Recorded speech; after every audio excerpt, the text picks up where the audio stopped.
Assalamu alaikum wa rahmatullahi wa barakatuh. Alhamdulillah, Alhamdulillah, Alhamdulillah. Assalatu wassalamu ala Rasulullah wa ala alihi wa ashabi ajma'een. Amma ba'd. So today we have a short show presented for y'all, and we are in Dhul Hijjah. We are in Hajj season. For most of us, we have the day of Arafat tomorrow, and then Eid al-Adha on Saturday.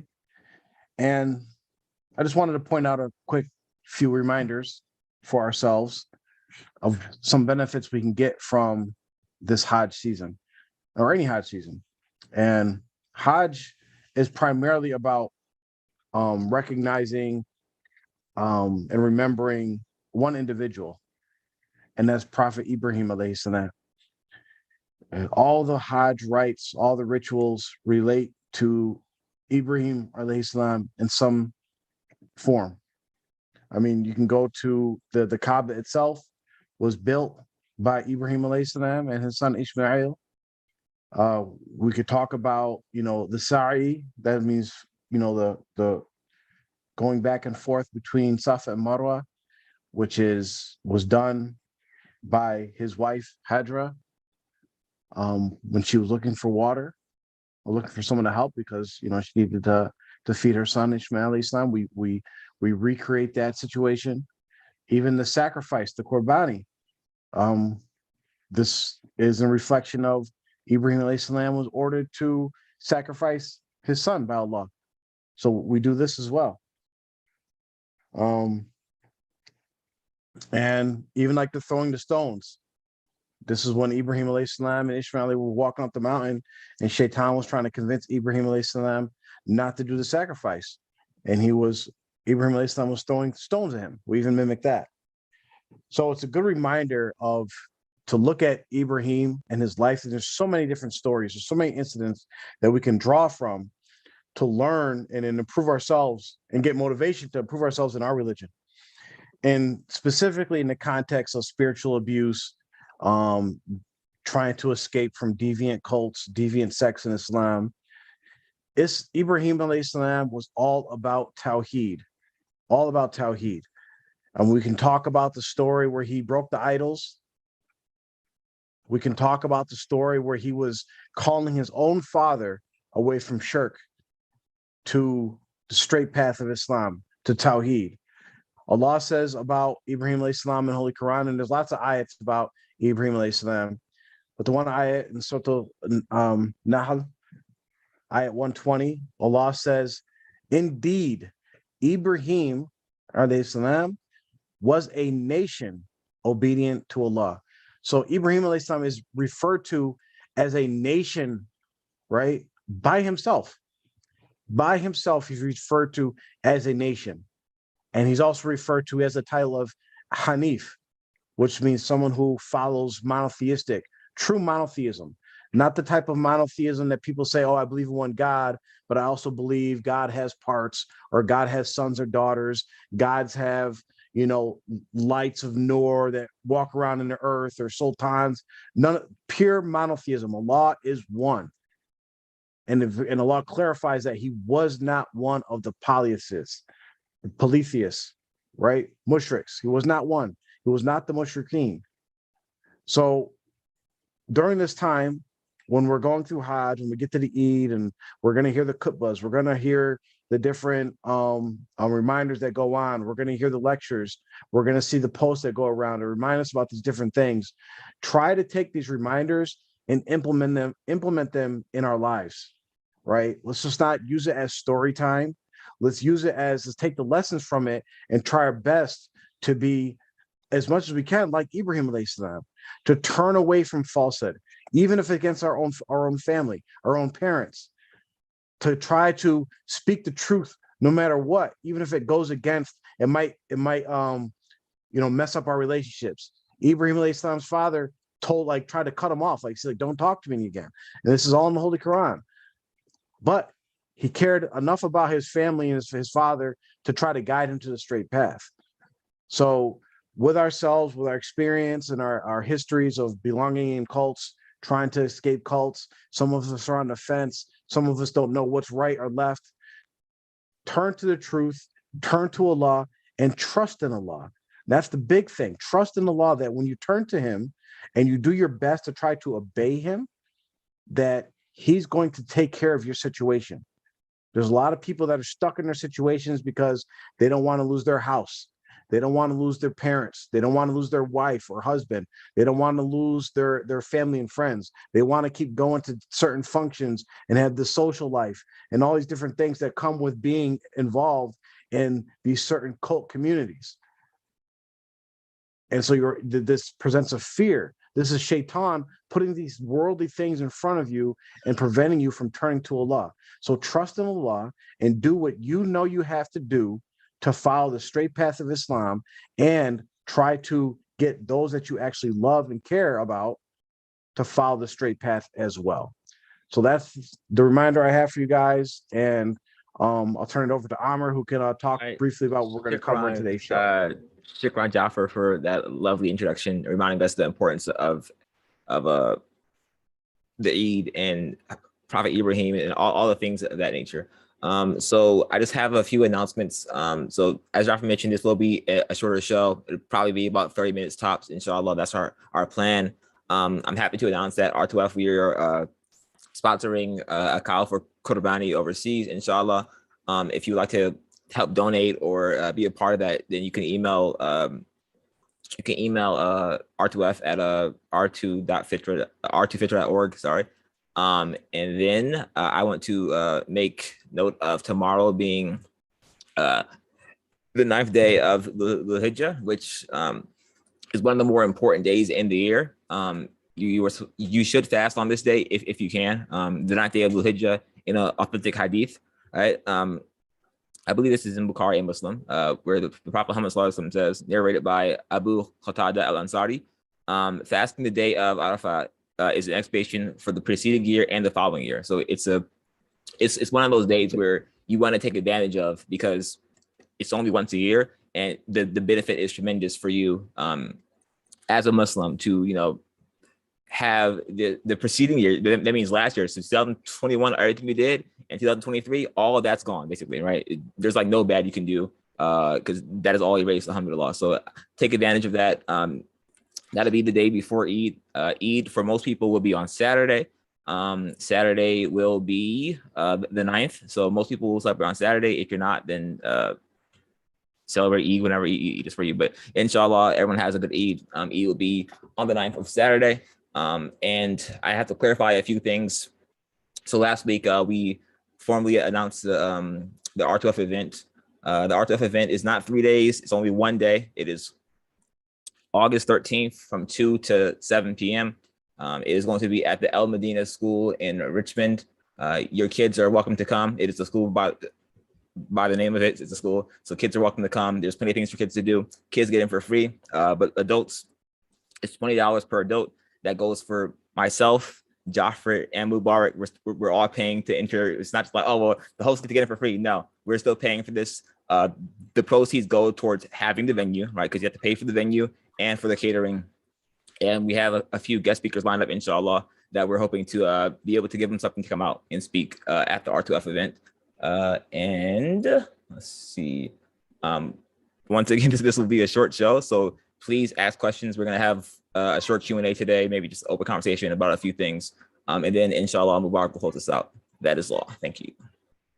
So just real quick. So like, just as Amr said, the event is actually 1 day that we're doing. It's going to be on the Saturday. I think it's the 13th, right? You said from 2 to 7 p.m. We will be serving food at the event. We will be having some activities. We'll be having speakers. For those who are traveling, depending on when you get in town, we will try to organize like an optional, whether it's a dinner or get together or something Friday night. But no, it's not like mandatory. Like, but I know like some people will be down there already, so we might get together to eat or something. And we might do something Sunday morning or Sunday afternoon when everybody's checking out, like kind of like a hey, goodbye and go on your way. But we don't want to hold anybody to that because everybody's traveling, so we're gonna make it 1 day that is actually the event. I'll be traveling, but I probably won't see y'all Sunday. Like, please leave. So and there will be a unicorn sighting. So like if anybody spots Armor at the event, it's like bonus points to the next event. You might get a discount. You have to get a picture of him to verify that you actually Please saw don't. him. Please don't. If you see me there, give me salam and leave me alone. All right. No. Unless you have questions, I guess. I don't know. Yep. Just ask any questions you guys have. Ask them now while we have time. I've seen one question. Hassana Muhammad asked, a cow is only 7 shares, correct?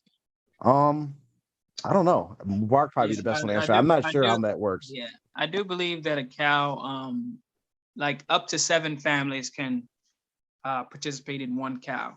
So that's what it is. So I guess if they're asking in regards to like helping to sponsor or donate for a cow, then I guess we could divide 600 by 7, which would be like, I don't know, like 80 something, $88 or something like that, or just $100. I mean, that divided by 6, but just easy, quick, rough estimate. $100 each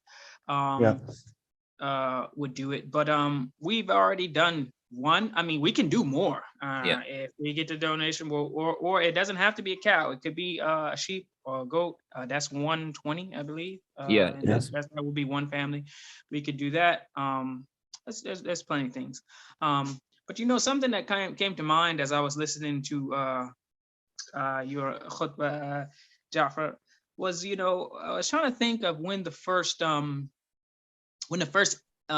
memory came to mind of Arafah, Yom Arafah, and the like growing up, we always celebrated Eid, and like that was something that was known. But the day of Arafah, I don't recall it ever being mentioned, and I'm trying to figure out the first time that I heard it, or its significance was really explained and understood. It's a good question. I know for me, I remember this specific because this is one of the things that like that mountain of stuff that leads to like of contradictions. It's like, hey, what's wrong with this? So the first time that I like kind of realized there was a significance to Arafat was when I got married again. And we were talking about, because our thing was all about 10th of Muharram, right? You have Eid and 10th of Muharram's coming up. And then my wife asked, like, well, why don't you guys do anything for Arafat? And that was the first time I was like, well, then I heard the hadith and learned about it. So in TMOA, it really wasn't a thing for me at all. I don't remember like, oh, we got a fast this day or anything. I didn't know about it until last year. If I'm being 100% honest, I was like, the heck are you talking about? And honestly, it's, to me, and this is like some of the we sometimes talk about how whenever we tell people, whenever we're giving da'wah, right, and people come to that moment where they're like, well, once they realize and everything that they believed or thought was incorrect, and they're like kind of that feeling of like overwhelmed, like where do I start? And we always start at the basics. Right. Start from the very beginning and start over, because Yom Arafah, it's like this is the basics. This is the beginning. This is the biggest day of the year, the biggest day of the year as far as religiously, and for us not to know that, or for it not to be significant, is alarming. And I'll tell you one of the reasons why probably it was not made significant. And many, like if you're in a group, a cult that feeds off of you going to shrines and giving your money there, making your pilgrimage to a shrine instead of Hajj, because if you learn and are taught about the significance of Yom Arafah, then okay, what is it? Once you know what it is, it's like, oh, Hajj is the big deal, and like this. So you automatically would then be your heart would be attached to trying to go make Hajj instead of going to see your sheikh somewhere or going to some shrine somewhere. And so it is by design that it wasn't mentioned. It wasn't and something that as huge as big a part of our religion as Hajj and everything surrounding it, and especially the day of Arafah, that we're not taught about it, is like it really it's gross. It's gross negligence. It's criminal, actually. And as Muslims, we really should sit our children down, and maybe even our parents and our families, and really explain the significance of it, and how much if I can just say a few things, that in this day, Yawm al-Arafah, so tomorrow, for most of us, right? You should fast on this day. And if you do, all the sins from the previous year, this year, and the coming year are forgiven, right?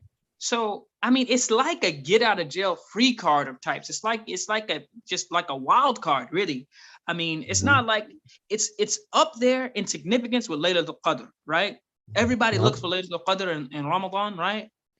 But this is the day. There's no looking for it. You know exactly where it is. And, we talk about, these days, like when 2-3 khutbahs out, we start telling people, your dua, whatever the dua that you want most, whatever you're thinking about, whatever you want, you need to have your plan for the day of Arafah ready, because you're going to fast that day.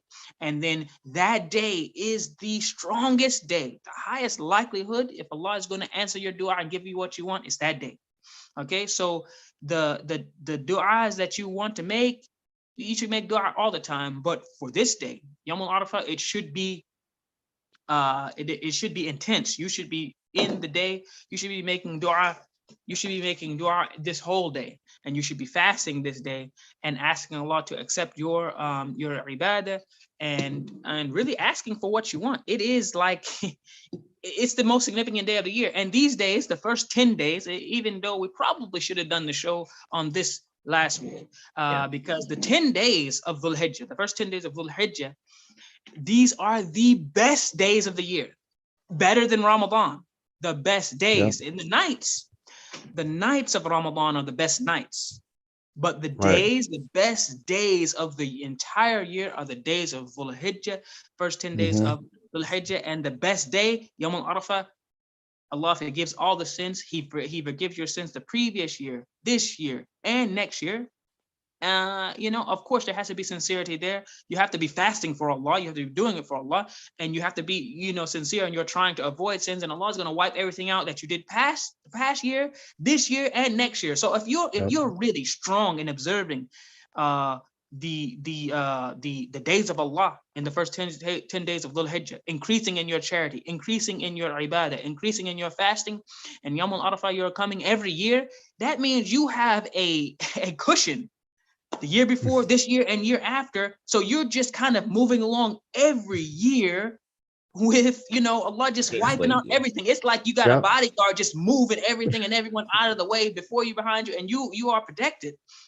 And your belief in Allah, that Allah will forgive you for this, has to be there, and you have to be trying. But still, I mean, this is major, and us not to have emphasized it for our whole lives. I mean, we're, here we are, at this stage, and we shouldn't feel sorry for ourselves, but we should know that we can tell these things to our children, and we can give these things to our children, and to those people who now are learning this with us now, that we still have our life left to enjoy this.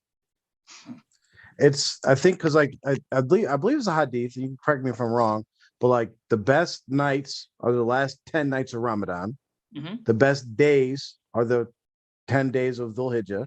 The best night is Laylatul Qadr, which you don't know if you actually get it or not, but the best day is the day of Arafat, and we actually know what it is. And it's crazy when you start thinking about it, like, because if Allah bless us to like have our day of Arafat accepted, fasting every year, right, for as long as we live, you actually double up on, because you get the previous year and the next year. So the next year you do it, you already had that year forgiven, inshallah. but then you get it forgiven again. So by the time you pass away, you actually have double your lifespan in forgiveness. It's almost like like I said, it's like a cheat code. Like Pico, yeah. one day, and like we, from the group that we associate with, the emphasis days were, of course, Ramadan, the night of power, Laylatul Qadr, 15th of Shaban, 27th of Rajab, the Mawlad, 10th of Muharram, the 10th of never Muharram, the day of Arafat. Yeah, as a matter of fact, the 10th of Muharram, we did more emphasis on that, and Karbala, and some of the fables and made up fairy tales about that day, and speeches and all types of things that we were instructed to do that was based on fabrications. Yet these very strong sound ahadith, and these are the days of Allah. I mean, for us not to have this emphasized in our life, I make the dua for all of us that, because we were not taught this, because we didn't learn it, but Allah, knowing our hearts and know that we would have done it, we would have done it if we knew, that I ask that Allah give us the reward for all of those years because we didn't know. And I ask that for myself, yourselves, and for everybody that's listening, that Allah give us the reward for it anyway. And surely Allah can do it. Someone asked if just to lighten the mood a little bit, if we're gonna play basketball at the R2F event. Think of it on Sunday. Sunday Amr morning said no, but I will. So we got to put it out there. We will play. We officially challenged TMOA to a basketball game. Who is we? I'm not including it. I don't play basketball, but no, you got to play. No. No. That'd be the funniest thing ever. Y'all got it. All right. Yes, we officially, yes, we challenge TMOA to a basketball game. Me, Amr, Ja'far, let's see, we need Hussein. I'm signing Hussein up to play. And let's see, how tall, I need to check and see how tall Uncle Abdullah Azim is, because we probably need some. Uncle Abdullah Azim is like 6'2", 6'3". All right. Yeah, so there we go. Yeah. Okay. Because we need like a stretch for. He's probably the center on the team, honestly. No, low key, we need to get like Hussein's like family. We need to get like Ali and Hamza and like because Ali's like 6'3", Hamza's like 6'4". So we just need to get them as ringers. No. See, we're gonna have a whole 5 that are just recruited players, and all the R2F people will be on the bench like, mashallah, Quran Sunnah team. We're team Quran Sunnah, y'all team Jelani. No, we do straight up. Forget about TMO. We'll challenge TMOA, but basically we want to challenge. We want the administration. Mudassir Shah, Sultan. We want Noor. That's 3. Who else they got? I mean, Noor might as well get out there. I mean, Noor definitely running the point. She definitely running the point. She's going to be double dribbling. No one's going to be blowing the whistle. What if she's nice like that one hijabi girl that be having videos out there? She's out there making us fall down. Oh my god, we got to shut the show down if that happens. Cut. Edit it. Listen, I'm looking forward to listen, I'm washed and out of shape, but definitely I feel confident in my chances against Sultan Shah. I think I will be taking him one-on-one. I can. ISO clear out. Have him run. We got a question from in there. It says, what I heard, I was told by multiple people that MG was a Hafiz of Quran. Nope. What are y'all thoughts on this? Absolutely not. He was not a Hafiz of Quran. It's common sense. Just like if he was a Hafiz of Quran, it would be part of his 15 title name that he has. It'd be Hafiz, Haji, Sultan, Sayyid. It'd be a part of the whole long name. I just got news from the side that Noor's once had dreams of being in WNBA. So so listen, she might smoke us. She might have that skill. I'm kind of worried now. WNBA, you gotta WNBA, you gotta play for the other team to play Yeah, pretty much. Hopefully she doesn't meet that requirement. Hey, never mind. Let me be good. I have a question. Can you address Fatima Jelani's recent video? So that's going to take more than the time that we have, but in short, I mean, we'll eventually probably address their situation. Ghetto. That's As far as basically what it is. R2F right now, we're kind of just going to let it play out, and hopefully people can just keep their eyes open and see. If you can see the manipulation that their father did, it's very easy to see the manipulation that they're continuing, whether they are sincere or not. They're using the same tactics. You know, I don't need the money. Mubarak Jelani would say, I don't need y'all money. K2 was like, we don't need your stinking money, right? But you're gonna fight for the money. I'm here for you guys. You know, it's gonna take a longer video than the time we have now. We have our own position on Fatima Jelani, but in the end, Allah knows best. Hopefully, the transgressions that her and her family, or the alleged transgressions that her and her family are facing,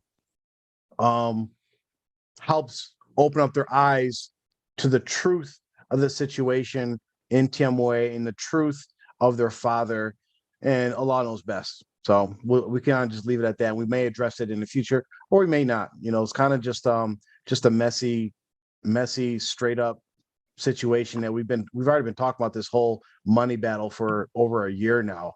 Like, it's been the same thing. It's just a continuation of that. They're fighting over money, fighting over power, fighting over control, and it's just Fatima Jelani's in the mix and making videos and using us. You know, you got to cite your sources. Stop stealing our stuff and not giving us credit. Tag us in your comments or something.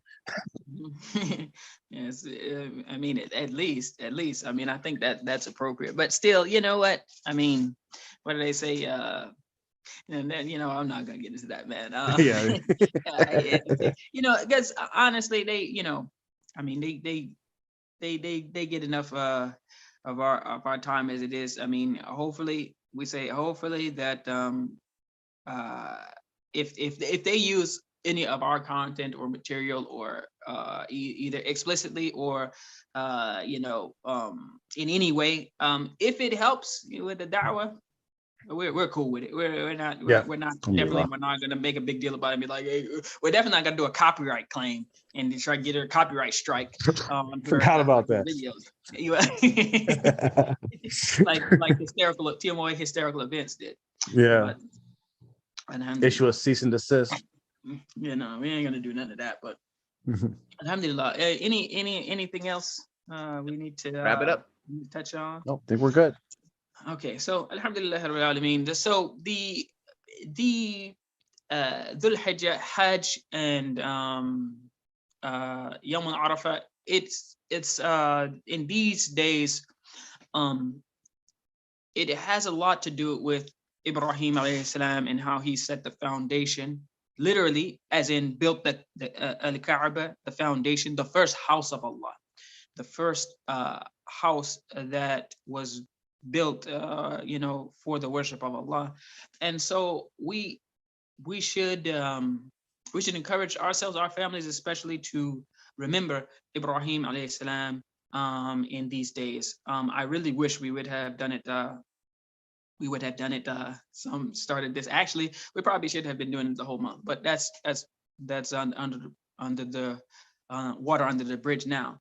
But so in just looking at Ibrahim alayhi salam and what he did. So one of the stories of Ibrahim that I would like to go over real quick is in Surah Az-Zumar, in which Ibrahim went to his people and he was asking why they were worshiping the idols.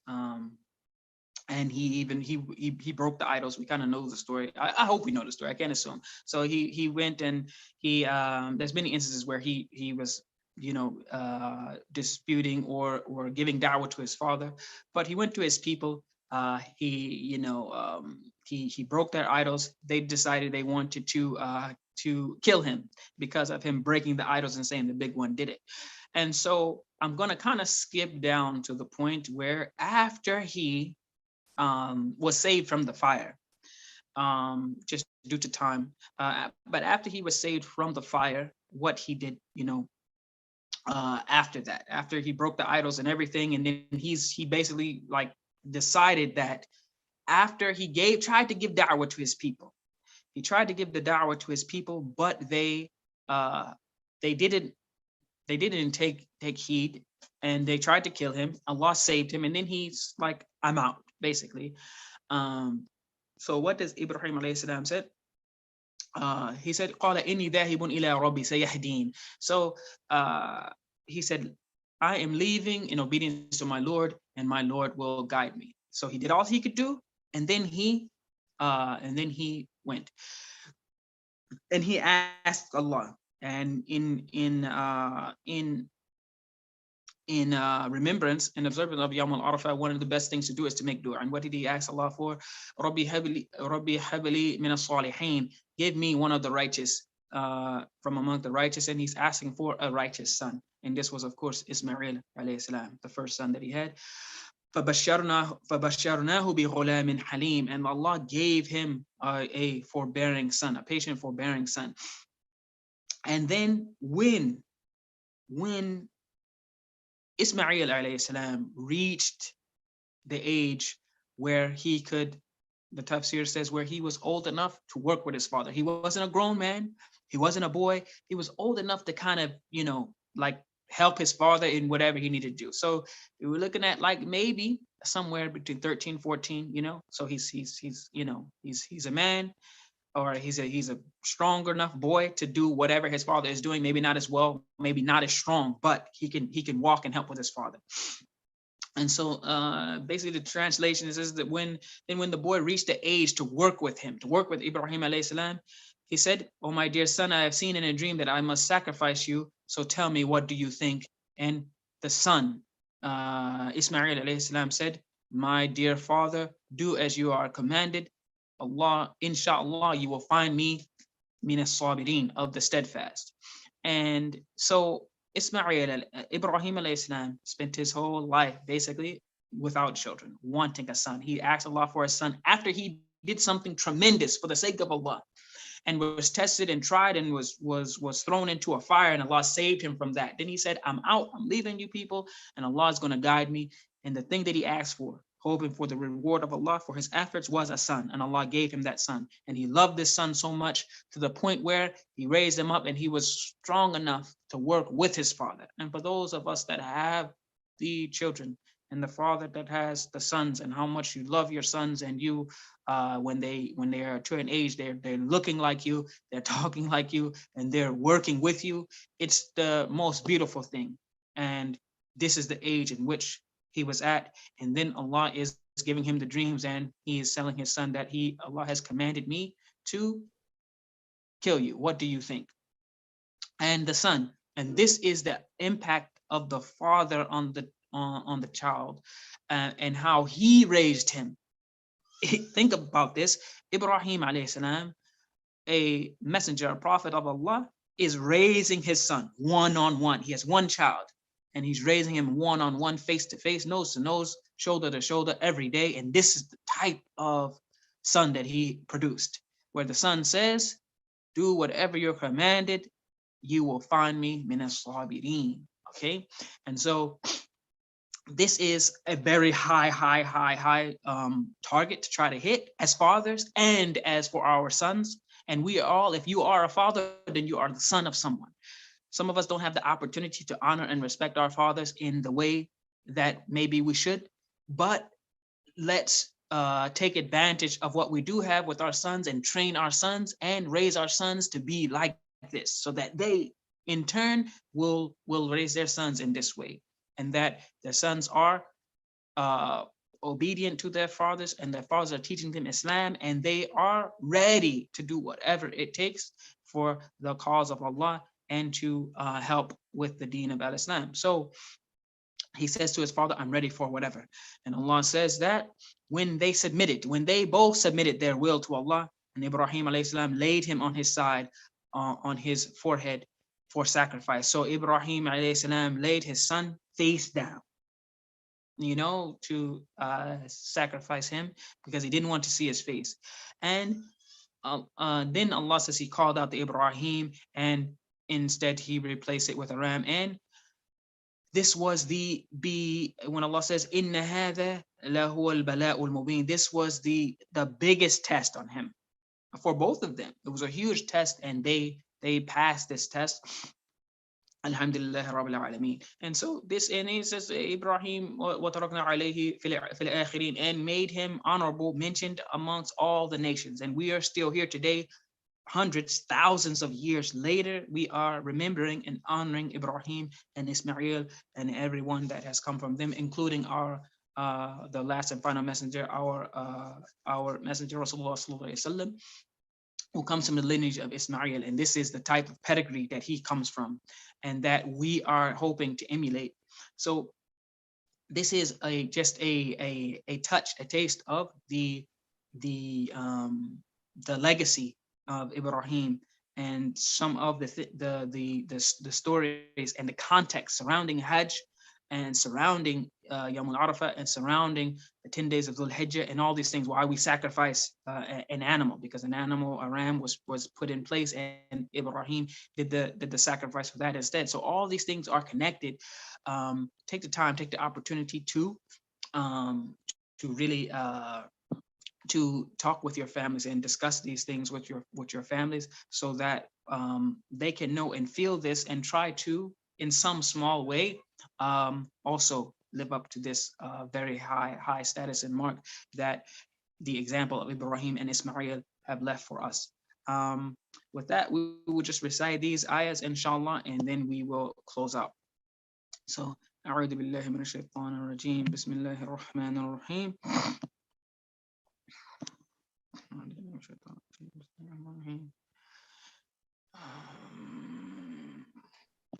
Supposed to be that. أعوذ بالله من الشيطان الرجيم بسم الله الرحمن الرحيم.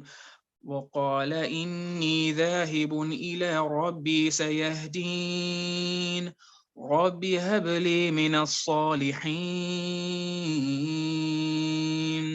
فبشرناه بغلام حليم فلما بلغ معه السعي قال يا بني إني أرى في المنام أني أذبحك فانظر ماذا ترى قال يا أبت افعل ما تؤمر ستجدني إن شاء الله من الصابرين فلما أسلمنا وتله للجبين وناديناه أن يا إبراهيم قد صدقت الرؤيا إنا كذلك نجزي المحسنين إن هذا لهو البلاء المبين وفديناه بذبح عظيم وتركنا عليه في الآخرين سلام على إبراهيم كذلك نجزي المحسنين سبحان ربك رب العزة عما يصفون وسلام على المرسلين والحمد لله رب العالمين السلام عليكم ورحمة الله وبركاته.